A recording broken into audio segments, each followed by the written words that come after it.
সুপ্রিয় দর্শক আসসালামু আলাইকুম। নবম পে স্কেল বাস্তবায়নের চূড়ান্ত তারিখ 26/9/2025। অর্থ মন্ত্রণালয়ের চূড়ান্ত অনুমোদন প্রকাশ আজ। ইতিমধ্যে এ বিষয়ে একটি প্রতিবেদন প্রকাশিত হয়েছে। বিস্তারিত আলোচনা করার পূর্বে এখনো যারা আমাদের এই চ্যানেলের নতুন সদস্য আছেন তারা সাবস্ক্রাইব করে পাশে থাকা বেল আইকনটি অল করে দিন। অবশেষে প্রধান উপদেষ্টা নতুন সিদ্ধান্ত গ্রহণ করলেন। সরকারি চাকরিজীবীদের নবম পে স্কেল বাস্তবায়নের চূড়ান্ত তারিখ প্রকাশ করেছেন সরকার প্রধান। পে কমিশনের চেয়ারম্যান জাকির আহমেদ খানকে ইতিমধ্যেই কড়া নির্দেশ দেওয়া হয়েছে সরকারি চাকরিজীবীদের নবম পে স্কেল দ্রুত সময়ের মধ্যে কার্যকর করার জন্য এবং একটি তারিখ বেঁধে দেওয়া হয়েছে। পে কমিশনের চেয়ারম্যান জাকির আহমেদ খান ইতিমধ্যেই জানিয়েছেন তারা কয়েকটি বৈঠক করেছেন যেগুলো সরকারি চাকরিজীবীদের কোন পদ্ধতিতে নবম পে স্কেলের গ্রেড কাঠামো তৈরি করা হবে এ বিষয়ে সিদ্ধান্ত নেওয়া হয়েছে। যেহেতু বর্তমান সময়ে দ্রব্যমূল্যের ঊর্ধ্বগতি বিদ্যমান, সেক্ষেত্রে সরকারি চাকরিজীবীদের জীবনযাত্রায় আমূল পরিবর্তন ঘটবে নতুন সিদ্ধান্তে। এ বছরের 26 সেপ্টেম্বর 2025 তারিখ থেকে কার্যকর হতে যাচ্ছে নবম জাতীয় পে স্কেল।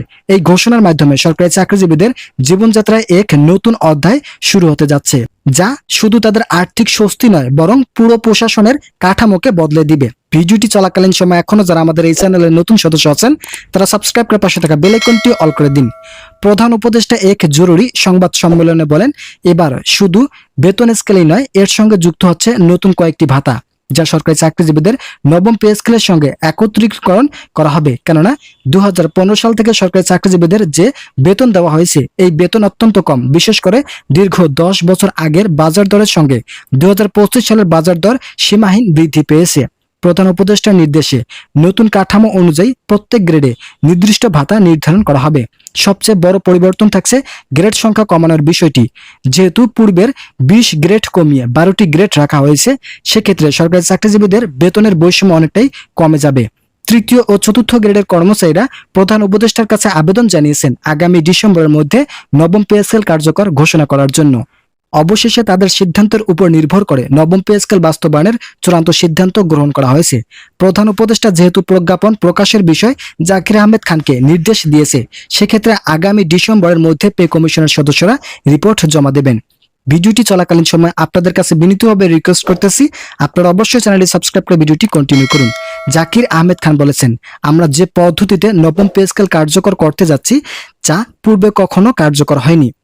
পূর্বে 20 গ্রেডের মাধ্যমে বৈষম্য তৈরি করা হয়েছিল, কিন্তু 2025 সালের নবম স্কেলে বৈষম্য নিরসন করা হবে। বৈষম্য না থাকলে কর্মচারীদের মধ্যে প্রফুল্লতা বৃদ্ধি পাবে এবং কাজের প্রতি উৎসাহ উদ্দীপনা যোগাবে। বিশেষজ্ঞদের মতে বেতন বৃদ্ধি মানে শুধু কর্মচারীদের আর্থিক সচ্ছলতা নয় বরং বাজারের চাহিদা বাড়াবে, উৎপাদন বাড়াবে এবং অর্থনীতি আরো শক্তিশালী হয়ে দাঁড়াবে। বাংলাদেশের অর্থনীতিকে শক্তিশালী করতে হলে অবশ্যই নবম পে স্কেলের গুরুত্ব অপরিসীম। বাংলাদেশের দ্রব্যমূল্যের ঊর্ধ্বগতির দিক বিবেচনা করে হলো দ্রুত সময়ের মধ্যে সরকারি চাকরিজীবীদের নবম পে স্কেল বাস্তবায়ন করা জরুরি পদক্ষেপ হয়ে দাঁড়িয়েছে। দীর্ঘ 10 বছর পর শক্তিশালী নবম পে স্কেল কার্যকর করার মাধ্যমে সরকার জানান দিচ্ছে বাংলাদেশের অর্থনৈতিক অবস্থানকে মজবুত করা হবে। অবশেষে বলা যায় এই নবম স্কেল শুধুমাত্র সরকারি চাকরিজীবীদের জীবনে আমূল পরিবর্তনই ঘটাবে না, যা পড়বে সকল সেক্টর সাধারণ মানুষের মধ্যেও। তো ইতিমধ্যে এই বিষয়ে একটি প্রতিবেদন প্রকাশিত হয়েছিল। আজকের এই ভিডিওটিতে আমি এই বিষয়ে বিস্তারিত আলোচনা করলাম।